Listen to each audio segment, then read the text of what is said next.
भारत दरियाए चनाब पर बघलियार डैम जो है उसकी तरफ से पाकिस्तान की जानिब आने वाले पानी का बहाव रोक रहा है। इस्लामाबाद में इस इक़दाम को महज सफारती दबाव नहीं बल्कि वाटर वॉरफेयर यानी पानी को बतौर हथियार इस्तेमाल करने की कोशिश जो है वो करार दे रहा है। सिंध तास माहदे की यकतरफा मुअत्तली और बगैर इत्तला डैम्स की ऑपरेशनल सरगर्मियां ये इस बात की निशानदही है कि भारत अब आबी वसाइल को स्ट्रेटेजिक दबाव के आले के तौर पे इस्तेमाल कर रहा अच्छा है। फैसल, इस पर एक्सपर्ट्स ये कह रहे हैं कि ओल्दो भारत टेक्निकली मुकम्मल पानी रोकने की सलाहियत रखता भी नहीं है, मगर बहाव में अचानक कमी हो सकती है और पाकिस्तान के लिए या फिर इजाफे की वजह से सैलाब की सूरत हाल जो इससे पहले भी हम देख चुके हैं वो हो सकती है और ग़िज़ाई बहरान पैदा हो सकता है, पाकिस्तान को मुश्किलात हो सकती हैं। वन वे और दी अदर हमें ये समझ में आ गया है कि इंडिया ये शुरू से चाह रहा है, जब से पाकिस्तान और इंडिया की एग्जिस्टेंस हुई है, इंडिपेंडेंस हुई है, कि किसी भी तरह से पाकिस्तान को मुकम्मल तौर पर कंफर्टेबल होने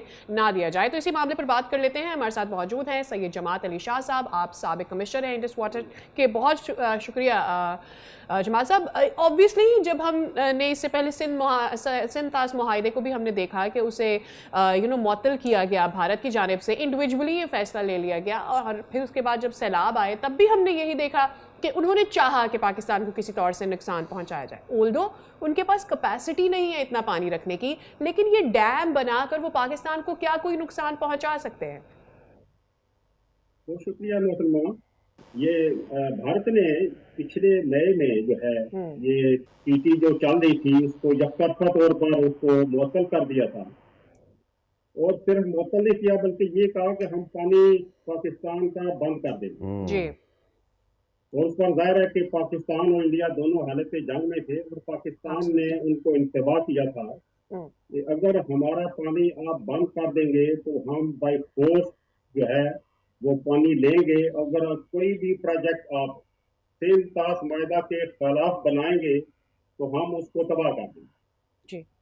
अच्छा, इसके बाद जो है हमारी तरफ से एक डेलीगेशन गया तो यूएसए में, यूरोपियन कम्युनिटी में, जिसको मिस्टर बिलावल जो है वो लीड कर रहे थे जी।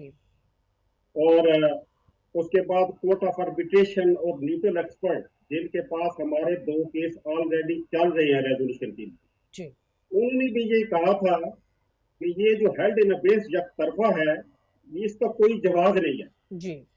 लेकिन हमें जो हमारा डेलीगेशन गए थे उनके मतलब अभी तक अपडेट नहीं हुई, उनका फॉलो अप भी जो है अभी तक मैंने तो कम अज कम नहीं रहे। सही। अब बात यह है कि हम टोटली ब्लैंक में हैं कि इंडिया जो है हमारे दरिया के साथ क्या करे। अभी ये मीडिया ही में बात आई है कि वो एक 260 मेगावाट प्रोजेक्ट जो है चनाब पर अगले साल शुरू कर रहा है। ज़ाहिर है हमें तशवीश है इस बारे में। ऑल्दो के Pakistan commissioner for Indus waters ने इंडिया को लिखा है लेकिन वो तो जवाब देने से आ रही हैं। और अभी जो एक रिसेंट रिपोर्ट आई थी जो reporter of UN general assembly हैं, उन्होंने भी ये कह दिया है कि ये भारत का सिर्फ ढोंग है, ये यकतरफा तौर पर सिंध तास माहदा को मुअत्तल नहीं कर सकती। सही। तो अब किया क्या जाए जी। मैं समझता हूँ कि इसमें जो 2 एक्शन चाहिए हैं, एक तो डिपार्टमेंटल एक्शन है, मिनिस्ट्री ऑफ वाटर रिसोर्सेज या इंडस कमीशन की तरफ से होना चाहिए है। वो ये है कि हमारे जो इशू ऑलरेडी चल रहे हैं कोर्ट ऑफ आर्बिट्रेशन में अंडर दी टीटी, उनको ये बताया जाए कि हमें इत्तला मिली है, हमें मीडिया से, हमने इंडिया को गुजारिश की है लेकिन वो जवाब नहीं दे रहा, लिहाजा इस इशू को भी लिंक किया जाए कोर्ट ऑफ आर्बिट्रेशन में बाकी जो केस आप सुन रहे हैं और उस बारे में डिसीजन दिया जाए कि इंडिया हमें इसकी इंफॉर्मेशन और डाटा सप्लाई करे।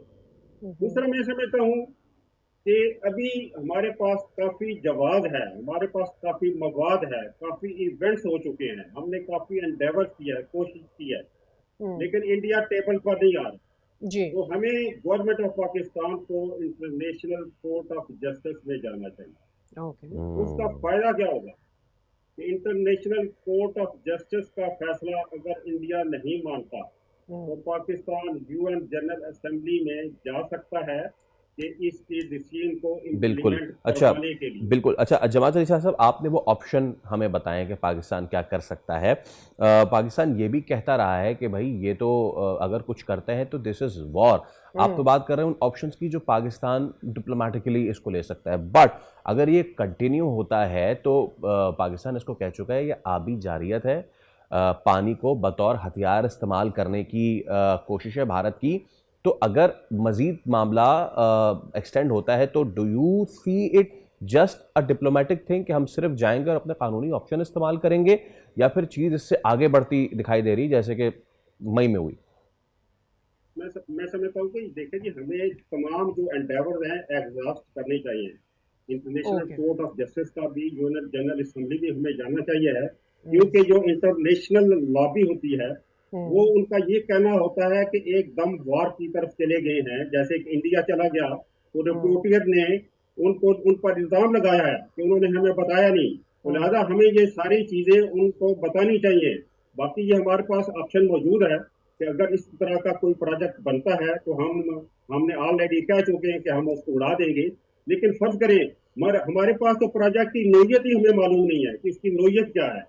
और पढ़ने से तो ये लगता है कि run of river hydro electric plant है, लेकिन उसका डिजाइन क्या है? क्योंकि ये कहती है कि जब भी कोई इंडिया प्रोजेक्ट बनाएगा तो 3 महीने पहले वो इंडिया को इंफॉर्मेशन देगा, डाटा देगा, डिजाइन देगा, और पाकिस्तान को ये हक दिया गया है उसके अगर ऑब्जेक्शन हैं वो ऑब्जेक्शन रेज करेगा, फिर वो ऑब्जेक्शन रिजॉल्व होंगे। तो मैं समझता हूँ कि इन हालात में जो है ये कोर्ट ऑफ आर्बिट्रेशन और आईसीजे को बावर करवाना चाहिए है, वगरना जंग का ऑप्शन तो पाकिस्तान के पास जो है हर वक्त मौजूद है। और ये ऑप्शन इंडिया ने खुद जो है हमें इस पर मजबूर कर दिया है, क्योंकि इन्होंने पिछली हालिया जंग में ये एजेके में नीलम जेलम पर मॉर्टर गोलों से इन्होंने नीलम जेलम प्रोजेक्ट पर बमबारी की थी, लिहाजा वो तो ऑप्शन मौजूद है। लेकिन पाकिस्तान का ये कहना है कि हम इनको टेबल पे किसी ना तरीके से लाएं, इसी तरह इंटरनेशनल लॉबी भी यही जाती है। मिस्टर ट्रंप ने भी ये कहा था कि हम टेबल पर लाएंगे, लेकिन अनफॉर्चुनेटली जमात अली साहब कता कलामी की माजरत चाहती हूँ, लेकिन मेरा सवाल है, मैं चाह रही हूँ कि अगर आप उसे एड्रेस कर दें, और वो ये है कि हमारे पास ऑब्वियसली डायलॉग का ऑप्शन है, लेकिन हमें पता है कि भारत डायलॉग के टेबल पर नहीं आ रहा। ऐसे में आ जाते हैं वो मीडिएट करने वाले इदारे, आप ICJ का भी बात जिक्र कर रहे हैं, आप यूनाइटेड नेशंस का भी जिक्र करें, लेकिन इससे पहले यूनाइटेड नेशन कोई इस मामले पर किरदार टेक्निकली अदा नहीं कर पाई है जिससे पाकिस्तान के मौक़िफ़ की तायीद हो या फिर एक शटअप कॉल दी जा सके भारत को। सो क्या अब हमें मजीद कोई एक्सपेक्टेशंस रखनी चाहिए? मेरा ख्याल है उम्मीद तो अभी नहीं है, देखिए इंटरनेशनल कोर्ट ऑफ जस्टिस ने फैसला दिया, यूएन जनरल असेंबली में इजराइल के खिलाफ दिया, लेकिन इजराइल ने बात नहीं मानी। इसी तरह हमें उम्मीद तो नहीं है कि ये मानेगा, लेकिन हमें ये जो एक्सपेक्ट्स हैं ये एग्जॉस्ट तो करने पड़ेंगे और मेहनत करनी चाहिए है। अदरवाइज तो जाहिर है कि प्रोजेक्ट हमारे अगर सामने है, पानी अगर रुक रहा है, लेकिन अगर पानी में सिर्फ चंद दिनों के लिए जो है वो तब्दीली आ रही है या कम हो रहा है, उस पर तो जाहिर है कि पाकिस्तान में वो जंग के लिए तो नहीं वो आगे बढ़ेगा। लेकिन अगर टोटली पानी रुक जाता है, क्योंकि जो चिनाब रिवर है ये वल्नरेबल है, क्योंकि जैसे ही पानी आता है हमें इस्तेमाल करना, उस पर कोई डैम नहीं है। तो हमारे यहाँ पर तशवीश तो अपनी जगह पर मौजूद है, और यही तो मैं कहता हूँ कि इनको बावर कराएं कि ये फ्लैश पॉइंट बन सकता है आइंदा जंग के लिए। बिल्कुल उस पर इंटरनेशनल लॉबी खामोश रहती है, ट्रंप भी अभी बिल्कुल ठीक है जमात अली शाह साहब, एंड वी होप कि ये फ्लैश पॉइंट ना बने। बहुत शुक्रिया आपके वक्त के लिए। सब्सक्राइब करें और बेल दबाएं ताकि कोई खबर रह न जाए।